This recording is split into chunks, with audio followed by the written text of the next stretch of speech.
Oke, Assalamualaikum warahmatullahi wabarakatuh.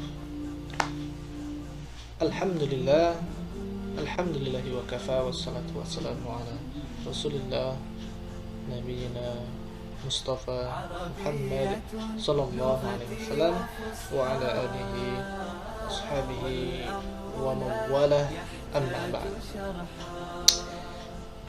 Ayyukum ahlan wa sahlan, kaifa halukum jami'an, atamanna lakum bi khair wa afiyah, amin ya rabbal alamin. Ismahuli ismi Ridho Eduardo, ana min Qism Ta'lim Ulum Al-Arabiyah Jami'ah Darul Fatah Islamiyah Al-Hukumiyah Palembang. Fi hadhihi fursatan sa'idah sanadrusu anil mawdu' unwa'ul kalimah. Perkenalkan, nama saya Ridho Eduardo. Saya dari Prodi Pendidikan Bahasa Arab, Fakultas Ilmu Tarbiyah dan Keguruan, UIN Raden Kota Palembang. Pada kesempatan kali ini kita akan mempelajari mengenai unwa'ul kalimat atau macam-macam kata. Sebelumnya saya akan menyampaikan kompetensi dasar dari pembelajaran kita, yaitu nantinya diharapkan dapat memahami dan juga mengidentifikasi pembagian kata dalam bahasa Arab. Adapun tujuan dari pembelajaran ini, yaitu yang pertama itu peserta didik mampu mengidentifikasi kata dalam bahasa Arab. Kemudian selanjutnya yaitu peserta didik mampu menentukan tanda isim, fiil, dan huruf. Oke. Baiklah, sebelum kita memulai pembelajaran kita pada hari ini, alangkah baiknya untuk mengambil berkahnya, mari kita buka atau awali dengan sama-sama melafazkan lafaz basmalah. Bismillahirrahmanirrahim.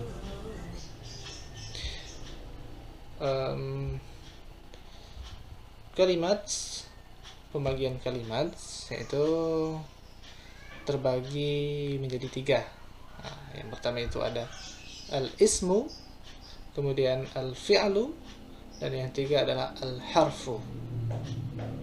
Ada yang sudah tahu mengenai apa yang dimaksud al-ismu, al-fi'lu, dan al-harfu? Oke, mari kita sama-sama lihat. Al-ismu, ya, al-ismu huwa kalimat dallat ala makna walam tuktaron bizaman. Isim adalah kata yang menunjukkan kepada makna dan tidak terhubung atau tidak berkaitan dengan zaman atau waktu. Mislu, contoh, Muhammadun. Muhammadun artinya Muhammad, yang menunjukkan untuk nama orang. Itu termasuk isim karena dia memiliki makna, yaitu nama orang dan tidak terikat dengan waktu. Kemudian ustazun, yang dalam bahasa Indonesia artinya ustadz atau guru. Kemudian tilmizun, siswa. Kemudian ada jabalun, yang artinya gunung. Kemudian kalbun, nama hewan. Kemudian kitun, artinya kucing. Dan at-talibun, itu siswa. Untuk mengetahui apa itu isim, mahwal isim. Nah, isim itu ada tanda-tandanya. Alamatul ismu hiya, ya. Tanda isim adalah yang pertama itu al-khafdu. Al-khafdu itu artinya kasrah, ya, bergaris bawah. Jadi maksudnya itu di kalimat isim atau kata isim itu di akhir katanya itu berharokat kasroh. Mislu, contoh pada kalimat basmalah, ya. Bismillahirrahmanirrahim. Nah, di sini ada yang sudah saya beri warna merah, ini menunjukkan al-khafdi atau baris kasroh di akhir kalimatnya berharokat kasroh. Jadi bismi ini merupakan isim Allah, ya. Allah itu merupakan kalimat isim. Ar-Rahmani juga isim, Ar-Rahim, ya. Kemudian selanjutnya yaitu tanda dari isim, alamatul isim, yaitu at-tanwin. Tanwin, ya. Kalau dulu at-tanwin itu sering disebut dengan baris dua, ya. At-tanwin itu merupakan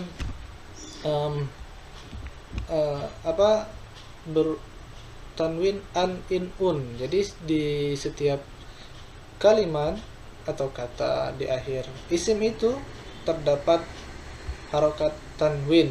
Contoh rajulun, ya. Kemudian rajulun ini artinya laki-laki. Imra'atun sudah digaris bawahi, sudah diwarnain merah, itu artinya perempuan. Kemudian waladun, anak laki-laki. Kemudian bintun, anak perempuan, ya. Ini merupakan tanda dari isim yang kedua, itu at-tanwin. Kemudian apalagi tanda isim, yaitu al-alif wal lam. Jadi ada lagi tanda isim itu diawali dengan alif lam, ya. Bisa diperhatikan di materinya ini sudah diwarnain merah.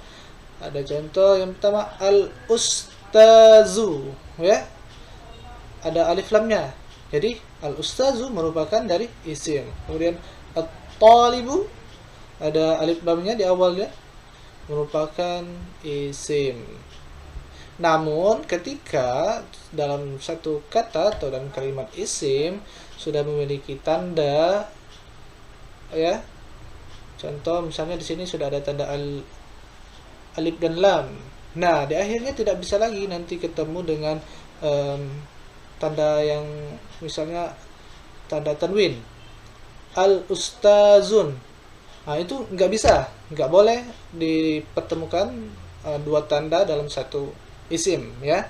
Jadi jika dia sudah ada tanda al-isim, jadi tanwinnya dihilangkan, al-ustazu. Namun kalau tandanya tanwin, contohnya di sini rajulun, maka nggak boleh dibaca rajulu, ya. Dibaca harus rajulun. Oke, tanda yang terakhir, alamatul ismin yang terakhir, yaitu ada huruf jar, kemasukan huruf jar. Contoh, huruf jarnya ini min, ya.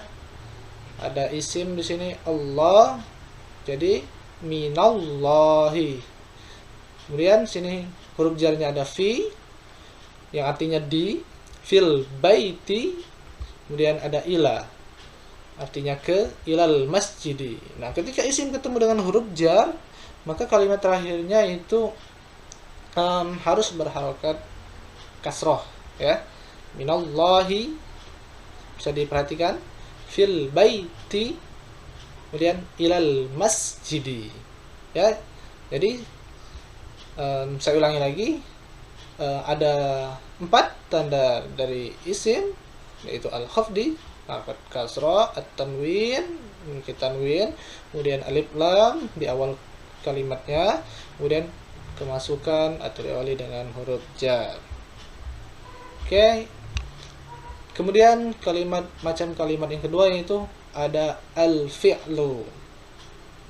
Ada yang tahu apa arti al-fi'lu? Baik, akan kita bahas sama-sama. Al-fi'lu. Ma makna al-fi'lu? Al-fi'lu huwa kalimat dallat ala makna wa qturinat bizamanin. Fi'il adalah kata yang memiliki makna dan terikat dengan waktu, ya. Mislu, contoh, kataba, dia telah menulis. Qara'a, dia telah membaca. Yaktubu, dia sedang menulis.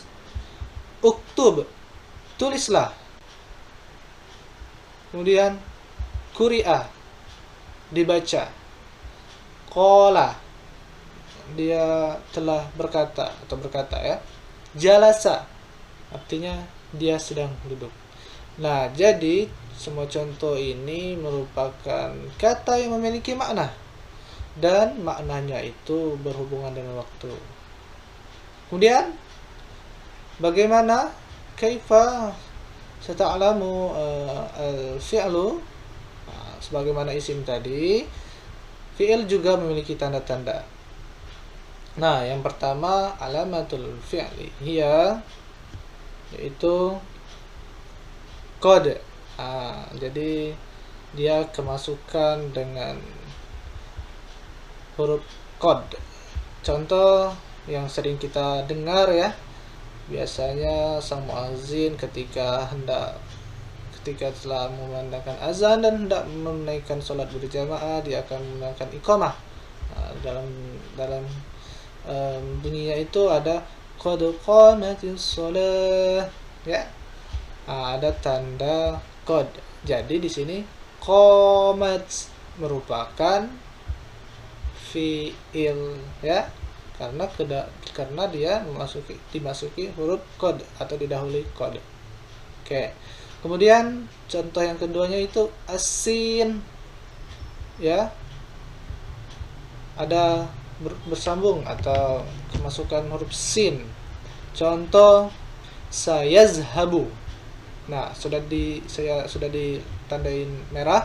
Di sini ada sayazhabu. Nah, ketika dia ini maknanya akan pergi.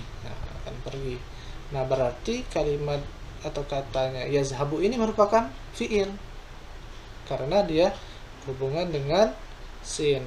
Kemudian ada contoh satu lagi, sayarji'u ya, akan pulang artinya. Jadi yarji'u merupakan fi'il ya. Kemudian selanjutnya yaitu saufa. Ini memiliki makna yang sama ya, sin dengan saufa, yaitu artinya akan. Namun keduanya ini memiliki makna yang berbeda. Ya, artinya sama tapi maknanya berbeda. Contoh, saufa ta'lamun. Nah, jadi kalimat setelah saufa ini ta'lamun merupakan fi'il. Nah, adapun penggunaannya ini sin ini digunakan untuk waktu yang akan datang, waktunya dekat. Namun saufa ini waktu yang akan jauh. Maksudnya ini akan pergi, berarti sebentar lagi dia akan pergi. Saufa ta'lamun, agar mereka mengetahui. Nah, jadi dalam waktu yang lama. Kemudian selanjutnya yaitu ta'nis ya. Ta'nis, ta yang menunjukkan makna perempuan ya. Contoh qalat, ini bersambung dengan ta'nis di akhirnya. Jadi qala ini merupakan fi'il. Kemudian zahabat di akhirnya bersambung dengan huruf ta'nis. Jadi zahaba termasuk dalam kalimat fi'il ya, kata fi'il. Oke, jadi ada 4 tanda-tanda dari fi'il, yaitu ada qad, ada berhubungan dengan sin, kemudian dimasukkan saufa, dan juga bersambung dengan ta'nis. Oke, bisa dipahami. Semoga bisa dipahami. Nah, apabila masih kurang jelas nanti bisa diputar kembali videonya. Kemudian yang terakhir, macam-macam kalimat itu ada al-harfu ya. Apa itu al-harfu? Al-harfu huwa kalimat la yufhamu ma'naha illa ma'a ghairiha. Jadi al-harfu yaitu huruf adalah kata yang tidak bisa dipahami maknanya kecuali dengan yang lainnya. Secara bahasa al-harfu ini artinya huruf. Sebagaimana yang kita ketahui, kita dalam bahasa Indonesia kita itu ada berapa? Ada 26 huruf.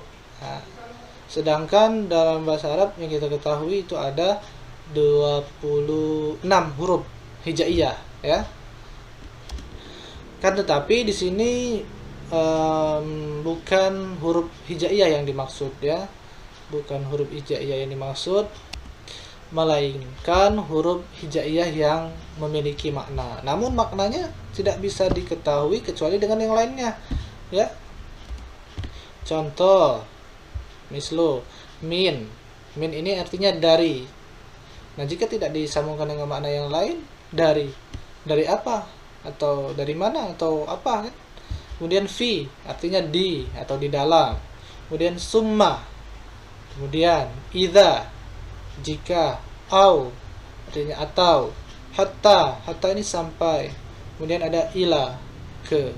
Nah, jadi ke semua contoh huruf ini la yufhamu ma'naha illa ma ghairiha. Dan huruf di sini yang dimaksud di sini bukan huruf yang tersusun dari satu huruf saja, ya, melainkan huruf yang bisa tersusun dari 2 huruf atau bisa lebih. Dan walaysa lil harfu alamatul khas. Dan huruf ini tidak memiliki tanda-tanda khusus seperti isim dan fiil tadi. Jadi untuk mengetahuinya ya bisa kita hafal, ya. Kita bisa dengan sering-sering membaca, memperbanyak wawasan tentang bahasa Arab. Oke, sampai sini ada yang ingin ditanyakan mengenai materi kita pada hari ini, yaitu anwa'ul kalimat, yaitu ada isim, fi'il, dan huruf. Apabila masih ada yang belum paham, nanti bisa dilihat kembali, diputar kembali video penjelasannya nanti. Untuk lebih memahamkan pemahaman kita mengenai materi kita, kita akan coba menjawab latihan. Nah, di sini saya sudah menyiapkan latihan, ya. At-tamrin, latihan. Tentukanlah kata-kata di samping, ya, sesuai jenisnya dengan menghubungkan kata tersebut menggunakan tanda panah. Jadi di sini saya sudah menyiapkan beberapa kata yang mana masuk ke bagian isim atau fi'il atau huruf. Nah, jadi silahkan dihubungkan yang jika dia syamsun, contoh syamsun ini apakah dia fi'il? Nah, jika dia fi'il maka hubungkan ke fi'il dengan menggunakan tanda panah. Kalau dia isim, hubungkan ke isim. Nah, jika dia huruf, hubungkan ke huruf. Silahkan dikerjakan di kertas kosong dalam waktu 5 menit. Oke? Baik, jika sudah selesai semua, silahkan dikumpul. Kita akan jawab dan bahas sama-sama. Yang pertama itu ada kalimat syamsun. Ada yang tahu syamsun ini apa artinya? Ya, matahari. Syamsun ini termasuk ke mana? Ada yang tahu juga? Termasuk ke al-ismun. Kenapa? Karena ya ada tanda tanwin di akhirnya. Jadi termasuk ke isim. Kemudian yang kedua, alal maktabi. Ala masuk bagian mana? Ada yang tahu artinya ala? Ala artinya di atas. Nah, berarti dia termasuk ke huruf la yufhamu ma'naha illa ma ghairiha. Alal maktabi. Sedangkan al maktabi ini termasuk, ya benar, termasuk dalam isim. Kemudian as-sa'ah. As-sa'ah kenapa? Benar, karena ada alif lam. Jadi dia termasuk ke isim. Akala. Akala. Salah, bukan isim. Kenapa bukan? Karena di sini nggak ada tanwin, ya. Kemudian nggak ada alif lam. Ini termasuk ke, ada yang tahu artinya apa nih? Ini artinya akala, makan. Ini termasuk fi'il, ya. Kemudian saya qara'u. Ada yang tahu? Betul sekali. Ini termasuk ke fi'il. Kenapa? Karena ada sin, tanda sin di depannya. Jadi termasuk ke fi'il. Kemudian minal madrasati. Min, ya huruf, ya, la yafhamu ma'naha illa ma ghairiha. Minal madrasah, dari sekolah. Madrasah termasuk isim, ya. Faslun termasuk isim, ya, karena ada tanwin. Kemudian qad aflaha, ya, termasuk fi'il karena ada tanda qad. Nah, sebagaimana kita jelaskan sebelumnya, berarti aflah ini termasuk fi'il, ya. Dan darasat, ya, fi'il juga karena ada tanda tak, ya, tak ta'nis. Masya Allah, mumtaz, mumtaz jami'an, ya, alhamdulillah. Baiklah, alhamdulillah pada kesempatan kali ini kita telah menyelesaikan materi kita wa'ul kalimat, ya. Sedikit saya ringkaskan lagi. Jadi kalimat itu dalam bahasa Arab terbagi jadi 3. Yang pertama itu isim, itu kata yang menunjukkan makna dan tidak terikat dengan waktu. Kemudian al-fi'lu, kata yang memiliki makna tapi terikat dengan waktu. Dan al-harfu, itu kata yang tidak dapat dipahami maknanya kecuali dengan kata yang lain. Oke, mungkin sekian dari saya. Semoga pelajaran kita kali ini dapat bermanfaat untuk diri saya sendiri dan juga untuk kita semua. Wallahul muwaffiq ila aqwamit thoriq. Billahi taufiq wal hidayah. Wassalamualaikum warahmatullahi wabarakatuh.